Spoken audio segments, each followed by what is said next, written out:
Halo semuanya, kembali dengan judul Perkembangan Moral Peserta Didik di Era 4.0. Nah, apa sih pengertian, tahapan, dan faktor moral itu? Moral merupakan sikap atau tindakan yang dimiliki oleh setiap individu yang bersifat positif, seperti bersopan santun sesuai dengan norma yang ada di dalam suatu masyarakat. Dengan moral, manusia bisa berhubungan dengan baik dengan individu yang lain. Secara umum, moral merupakan sesuatu yang berhubungan dengan prinsip-prinsip tingkah laku, akhlak, budi pekerti, dan mental yang dapat membentuk seseorang untuk bisa menentukan apa yang baik dan yang buruk. Nah, di era 4.0 atau era keempat ini, yaitu di mana teknologi seperti kecerdasan buatan, kendaraan otonom, dan internet mempengaruhi kehidupan manusia, termasuk dalam perkembangan karakter atau moral saat ini. Generasi sekarang atau generasi milenial saat ini telah terjadi berbagai persoalan yang menghambat pengembangan pendidikan karakter peserta didik. Persoalan tersebut diantara yakni berasal dari diri peserta itu sendiri, faktor internal, dan berasal dari luar, yaitu faktor eksternal. Faktor internal meliputi naluri, kebiasaan, keturunan, keinginan atau kemauan keras, dan hati nurani. Sedangkan faktor eksternal meliputi pergaulan bebas, adanya pengaruh gawai, pengaruh negatif televisi, pengaruh keluarga, dan pengaruh sekolah. Tahapan perkembangan moral. Tahapan perkembangan moral adalah ukuran yang dibuat untuk mengukur tinggi rendahnya moral seseorang berdasarkan perkembangan pikiran atau kognitif, perasaan, dan penalaran moral. Menurut Kornberg, tahapan moral yaitu yang pertama, tingkat 1 prakonvensional 4-9 tahun. Di tingkat ini, cara penilaian moralitas dari suatu tindakan fisik secara langsung. Kemudian ada tingkat konvensional, yaitu usia 10-15 tahun. Orang yang di tahapan ini menilai moralitas dari suatu tindakan dengan membandingkan pada pandangan dan harapan masyarakat yang bersifat konformitas. Kemudian ada tingkat pasca konvensional, yaitu 16 tahun. Di tingkat ini, proses internalisasi perkembangan secara utuh dan penilaian moral sudah tidak lagi tergantung dengan orang lain. Kemudian ada tahapan perkembangan menurut Page, yaitu yang pertama, tahap heteronomous morality 5-10 tahun. Di tahap ini, memandang bahwa aturan sebagai otoritas yang dimiliki oleh orang tua dan guru yang tidak dapat diubah. Kemudian ada tahap autonomous morality 10 tahun ke atas. Di tahap ini, anak sudah tumbuh melalui kesadaran bahwa semua orang berbeda-beda dalam memilih tindakan moral. Selanjutnya, saya di sini akan membahas mengenai aspek-aspek apa saja sih yang mempengaruhi perkembangan moral. Sebelum itu, izinkan saya untuk memperkenalkan diri terlebih dahulu. Perkenalkan, nama saya Sherly Aditya dengan NIM akhir 021. Aspek-aspek yang mempengaruhi perkembangan moral ada 7. Yang pertama ada empati. Anak yang memiliki empati cenderung sensitif, menunjukkan kepekaan pada kebutuhan dan perasaan orang lain, membaca isyarat nonverbal orang lain dengan tepat dan bereaksi dengan tepat, menunjukkan pengertian atas perasaan orang lain, berperilaku menunjukkan kepedulian ketika seseorang diperlakukan tidak adil. 2. Nurani. Anak yang memiliki tingkat nurani tinggi cenderung berani mengakui kesalahan dan mengucapkan kata maaf. Ketiga ada kontrol diri atau self-control. Anak dengan kontrol diri cenderung menunggu giliran dan jarang memaksakan pendapatnya atau menyela seseorang. Yang keempat ada respect. Anak dengan respect cenderung memperlakukan orang lain dengan penuh penghargaan meskipun mereka berbeda, menggunakan nada bicara yang sopan dan menahan diri untuk tidak membicarakan teman atau orang lain di belakang dan berperilaku lancang. Yang kelima adalah baik budi. Anak dengan karakter baik budi yang kuat cenderung mengucapkan komentar yang baik, yang mampu membangun semangat pada orang lain tanpa bujukan. Sungguh-sungguh peduli ketika orang lain diperlakukan tidak adil, menolak untuk menjadi bagian dari orang-orang yang mengintimidasi dan mengeji orang lain. Yang keenam adalah toleran. Anak yang toleran cenderung menunjukkan toleran pada orang lain tanpa menghiraukan perbedaan, mengulurkan tangan pada anak lain yang lemah, tidak membolehkan adanya kecurangan, menahan diri untuk memberikan komentar yang akan melukai hati kelompok atau anak lain, fokus pada karakter yang positif yang ada pada orang lain meskipun ada perbedaan di antara mereka, menahan diri untuk tidak menilai orang lain. Terakhir yang ketujuh adalah adil. Anak yang memiliki sense of fairness yang kuat sangat senang atas kesempatan yang diberikan untuk berbuat membantu orang lain, tidak menyalahkan orang lain dengan semena-mena, rela berkompromi untuk memenuhi kebutuhan orang lain, berpikiran secara terbuka, berperilaku sportif dalam pertandingan olahraga, menyelesaikan masalah dengan cara damai dan adil, bermain sesuai aturan, mau mengakui hak yang orang lain, dapat menjamin bahwa mereka patut diperlakukan dengan sama dan adil. Dapat disimpulkan bahwa mengenai aspek perkembangan kecerdasan moral anak, lebih tepat digunakan untuk mengetahui sejumlah mana kapasitas anak berpikir dan berperilaku moral. Sesuai dengan yang dikemukakan oleh Borba, perkembangan kecerdasan moral anak meliputi beberapa aspek kebajikan, yaitu empati, nurani, kontrol diri, respek, baik budi, toleran, dan adil. Selanjutnya saya akan menjelaskan karakteristik perkembangan moral pada remaja.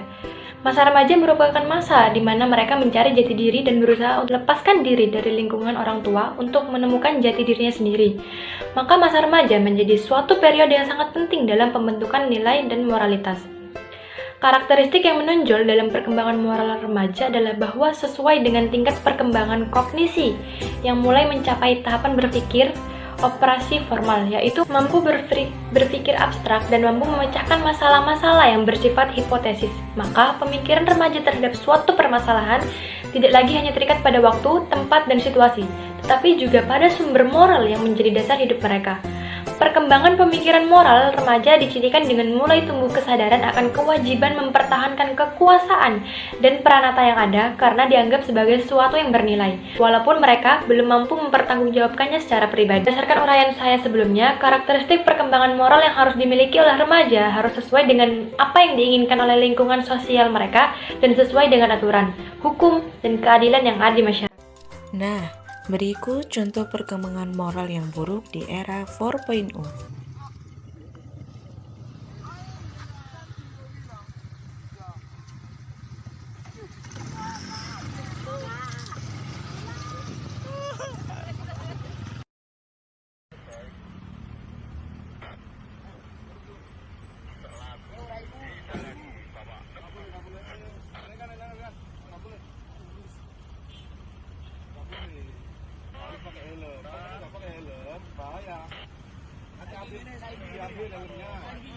Setelah itu baru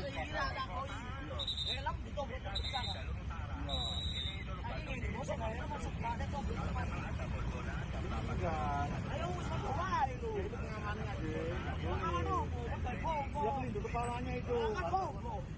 Hatinya bawa STNK enggak? Enggak. Hah? Nah, iya, tapi kalau berkendara harus dilengkapi dengan helm. Ini ke kantor dulu, nanti suruh ibunya ambil helm. Nanti kalau udah dapat helm, bisa dibawa kendaraannya. Ayo, jangan adiknya yang ngomong tidak punya SIM. Ayo, dulu. Ada apa kau dah? Ada apa kau dah? Video cok. Ayo video cok.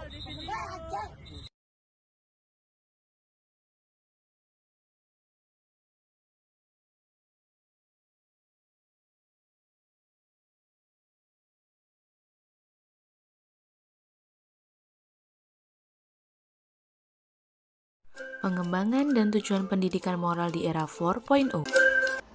Melihat contoh perkembangan moral yang buruk sebelumnya, maka diperlukan upaya pengembangan pendidikan moral peserta didik.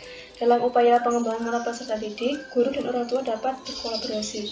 Tentunya pelaksanaan pendidikan moral membutuhkan kerjasama dari berbagai pihak, yaitu orang tua yang berperan penting di rumah dan guru yang berperan penting di sekolah. Melalui revolusi industri 4.0 ini, peran orang tua dalam perkembangan anak merupakan hal yang sangat penting dalam menanamkan moral anak. Bukan dengan membatasi perkembangan anak, namun melainkan dengan memantau, membimbing, dan mengarahkan setiap hal yang dilakukan oleh anak tentang baik dan buruknya hal tersebut apabila dilakukan. Pendidikan dini dimulai saat anak masih dalam kandungan. Seorang ayah harus selalu melakukan interaksi atau berbicara kepada anak sambil menyentuh perut ibunya, dengan mendengarkan lantunan ayat suci Al-Quran kepada calon bayi. Dari hal-hal sederhana itu, orang tua sudah melakukan pendidikan kepada anak. Dengan demikian, saat anak itu lahir dan tumbuh kembang setiap harinya, tingkah laku anak akan mudah dipantau dan perkembangan moral anak semakin hari akan semakin menjadi baik. Beberapa sikap orang tua yang perlu diperhatikan sehubungan dengan perkembangan moral anak, diantaranya yaitu yang pertama, konsisten dalam mendidik anak. Ayah dan ibu harus memiliki sikap dan perlakuan yang sama dalam melarang atau membolehkan tingkah laku tertentu kepada anak. Suatu tingkah laku anak yang dilarang oleh orang tua pada suatu waktu harus juga dilarang apabila dilakukan pada waktu lain. Yang kedua, sikap orang tua dalam keluarga. Secara tidak langsung, sikap orang tua terhadap anak, sikap ayah terhadap ibu atau sebaliknya, dapat mempengaruhi perkembangan moral anak, yaitu melalui proses peniruan atau imitasi. Sikap orang tua yang keras atau otoriter cenderung melahirkan sikap disiplinisme pada anak. Sedangkan sikap yang acuh tak acuh atau sikap masa bodoh cenderung mengembangkan sikap kurang bertanggung jawab dan kurang memperdulikan norma pada diri anak. Sikap yang sebaiknya dimiliki oleh orang tua adalah sikap kasih sayang, keterbukaan, musyawarah atau dialogis. Tentunya interaksi dalam keluarga turut mempengaruhi perkembangan moral pada anak. Yang ketiga adalah penghayatan atau pengamalan agama yang dianut. Orang tua merupakan panutan atau teladan bagi anak, termasuk panutan dalam mengamalkan ajaran agama. Orang tua yang menciptakan iklim yang religius atau agamis dengan cara memberikan ajaran atau bimbingan tentang nilai-nilai agama kepada anak, maka anak akan mengalami perkembangan moral yang baik. Dan yang keempat adalah sikap konsisten orang tua dalam menerapkan norma. Orang tua yang tidak mau anaknya berbohong atau berlaku tidak jujur, maka mereka harus menjauhkan dirinya dari perilaku berbohong atau tidak jujur. Apabila orang tua mengajarkan kepada anak agar berperilaku jujur, bertutur kata yang sopan, bertanggung jawab, atau taat beragama, tetapi orang tuanya sendiri menampilkan perilaku yang sebaliknya, maka anak akan mengalami konflik pada dirinya dan akan menggunakan ketidakkonsistenan orang tua itu sebagai alasannya untuk tidak melakukan apa yang diinginkan orang tuanya. Bahkan mungkin dia akan berlaku seperti orang tuanya. Tidak hanya orang tua, guru juga dapat menanamkan nilai moral kepada peserta didik melalui penyisipan 10 nilai moral, yaitu nilai religius, kejujuran, keadilan, kemandirian, sosial, tanggung jawab, daya juang, nilai gender, nilai demokrasi, dan nilai penghargaan terhadap lingkungan. Dalam penanaman moral bagi peserta didik, bisa dimulai dengan pembiasaan terhadap hal positif yang kemudian diterapkan dalam proses pembelajaran. Setelah kegiatan pembelajaran dilakukan, kemudian akan dilanjutkan ke dalam kegiatan ekstrakurikuler. Dengan begitu, pembiasaan terhadap hal positif pada lingkungan sekitar mampu menanamkan moral secara langsung kepada peserta didik.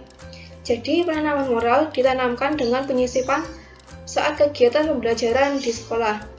Contoh perilaku yang dapat diterapkan diantaranya yaitu membudayakan salam, senyum, sapa, sopan, dan santun pada setiap keluarga sekolah, membudayakan berbicara dengan bahasa yang lembut, mengarahkan anak untuk duduk selalu dengan sopan, dan membiasakan siswa untuk tidak berjalan atau berdiri saat makan.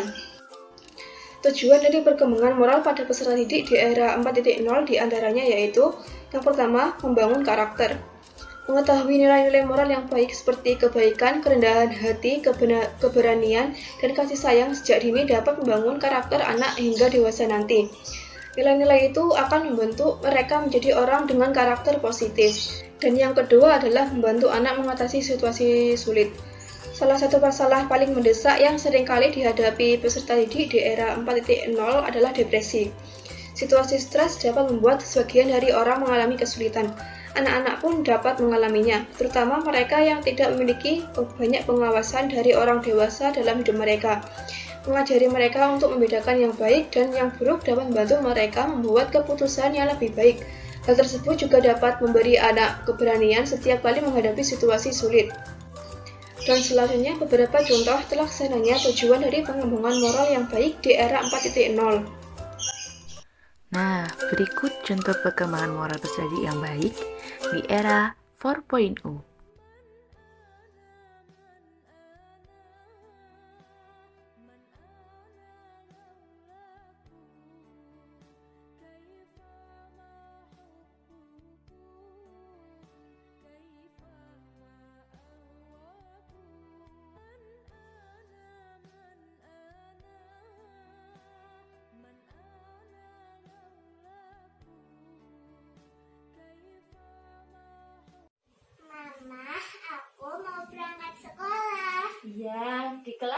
sama ibu guru ya. Hati-hati di jalan. Assalamualaikum. Waalaikumsalam. Terima kasih telah menyaksikan video kami. Semoga bermanfaat. Sampai jumpa.